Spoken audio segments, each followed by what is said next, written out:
Okay, class, at the beginning of AP Literature, I always go for this history of world literature.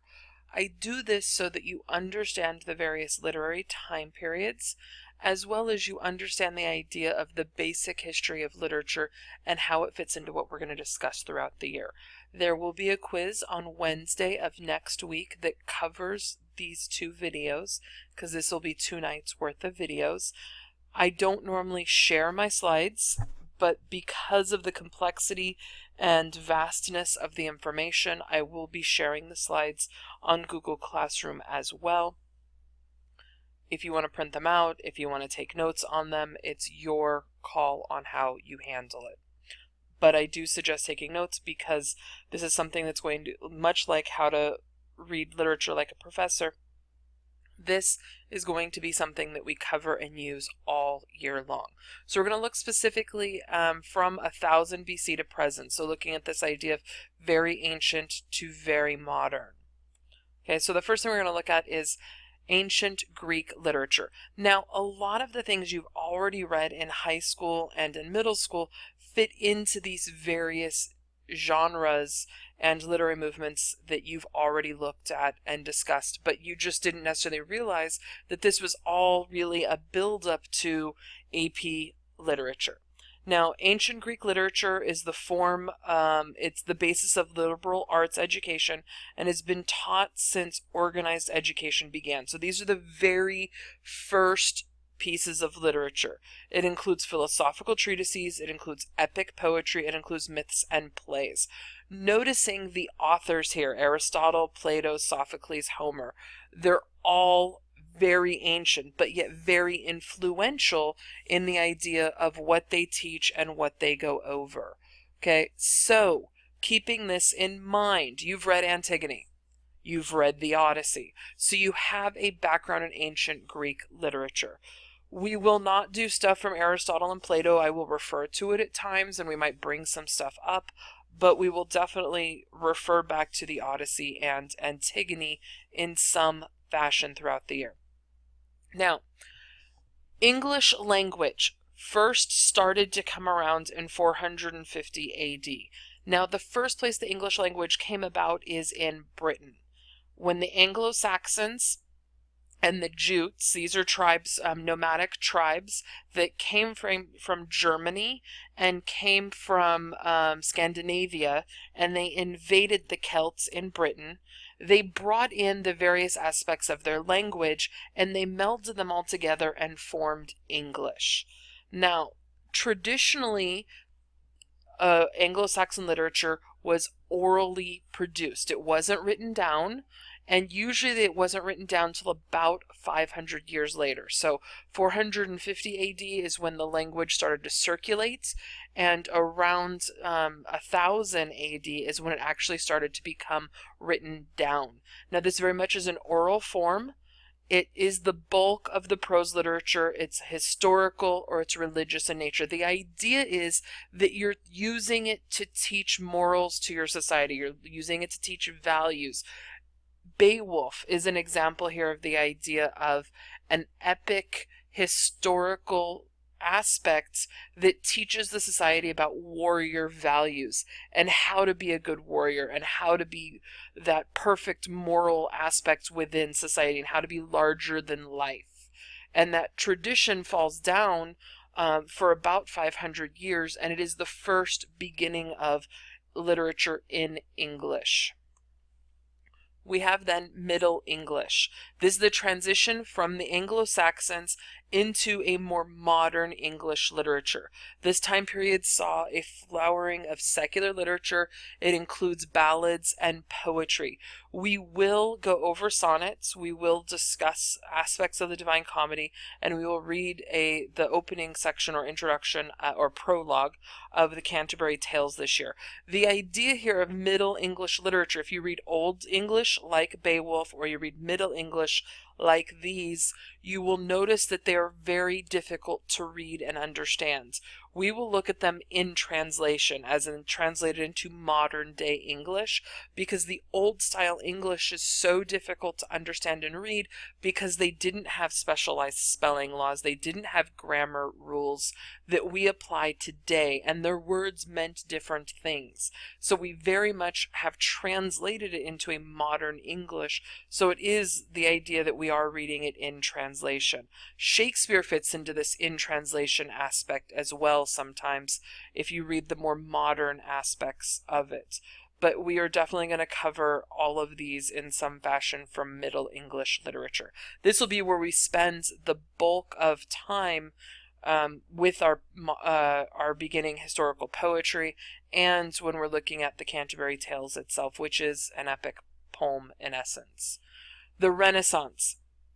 Now, the Renaissance is this transformation. It's artistic, it's cultural, but it's a transformation of both the English language and literature as well as art movements, and it fits in and really begins that idea and moves through Elizabethan literature. Elizabethan literature is known for Queen Elizabeth I, who reigned for about 40 to 50 years in Britain, through basically the latter half of the 1500s until she passed away in 1606 and her cousin King James I took over and really pushed on and fed the language and the philosophy even more. So that Renaissance, that idea of that involving and that transformation and that culture and their art, and this is where Shakespeare comes in.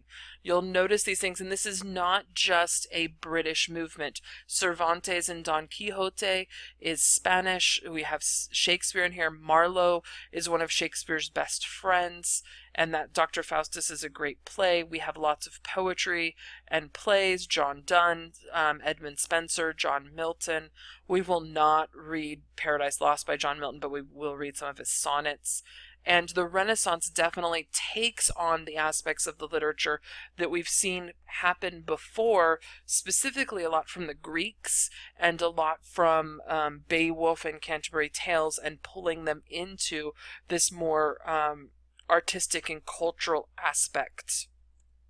Okay, Neoclassicism. Noticing that our literary movements are basically taking place one at a time right now, but as we get closer in history and we become more modern, the movements start to really take place at the same time. But Neoclassicism, this is where artists looked to the classical texts, so they went back to the Greeks. They went back to Canterbury Tales.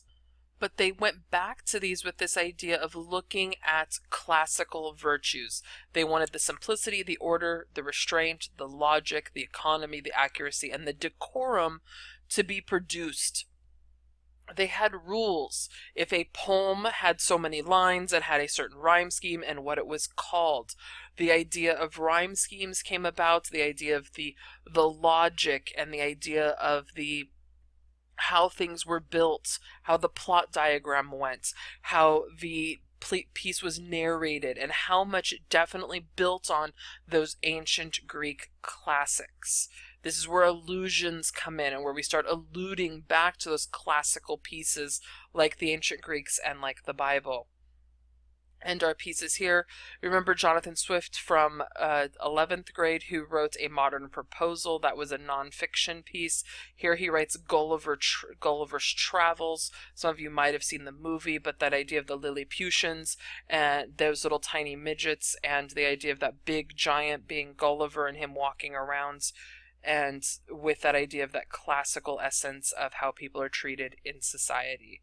The next one, this is where we start getting to the United States more, because not only have people, and the Puritans specifically, moved away from England, but we have this break in literature styles.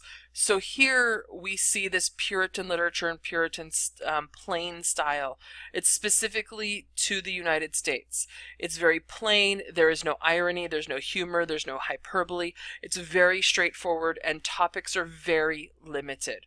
The literary devices that are used are not meant to be these extra imagery things. They're not meant to be flowery.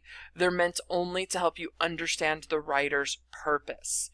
Okay, we will look at some of the poetry from this time period and how plain it is and how lacking in love it is and how lacking in imagery it is. It will seem a little boring, but it definitely fits into the constricted lifestyle of a Puritan, and how plain it is, it also fits into their literature itself.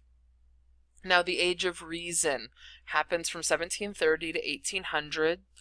This is the idea that the emphasis on rationality rather than religious tradition. So people are moving away from the religious tradition and starting to become more of this idea of rational and logical thinking. This is where Benjamin Franklin, Thomas Jefferson, the American Revolution happens, and very much is that constructive deism, that belief that reason leads us to some basic religious truths, and that morality is an intellectual pursuit rather than a religious one. So that idea is that you morally move after something because it's the right thing to do, not necessarily because it's the religious thing to do. And that constructive deism is part of the literary movement. You also have this idea of scientific inquiry coming in here. You have representative government in place of a monarchy. This is the beginning of democracy and the beginning of the United States. This fits in with like the Declaration of Independence, the Constitution. It's that age of reason, that logicness, that emphasis on justice, liberty, and equality, along with this intellectual pursuit in the highest form of human consciousness. Faith is good, and it fits in with this dignity and this human goodness, but it requires that logic to go along with it. Now, Romanticism. Notice here that it does not say United States. This Romanticism is all over Western Europe and spreads to America at the same time period. Now, Romanticism is artistic, it's intellectual, it's the main underlying aspect of neither theism nor deism. So no religion, no individual can adequately answer the question of man's relationship with God. This is the idea that romanticism isn't this idea that man and woman meet, they fall in love at first sight, they live happily ever after. Romanticism is this idea and the belief that there is a natural goodness of man, and the idea in man in the state of nature would come together and we behave in a way that keeps civilization running in this romantic aspect. It doesn't mean that we're being romantic with nature. It means that we're being romantic, not necessarily making out and kissing, but romantic within ourselves and our love and understanding of nature and human beings and civilization.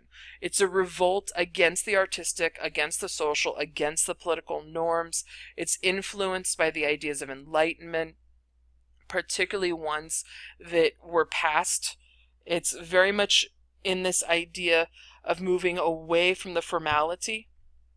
So you're coming in here and you're coming in with more Gothic types of things. You notice this time period. This is Edgar Allan Poe, if we're talking America. It's strong, emotional. It's very aesthetic experience. It's placing new emphasis on emotions such as trepidation, horror, the awe experience. And it's confronting the sublimity of nature. Noticing some things here. This is where Frankenstein comes in. This is Dracula comes into this time period. This is when Edgar Allan Poe, like I said, Rip Van Winkle, Last of the Mohicans, lots and lots and lots of poetry that we're going to cover comes from the Romantics. But definitely that idea of breaking the norms from what's going on and taking place during the time period. Okay, we're going to go ahead and break here for today. Tomorrow, the video will cover the rest of the time periods.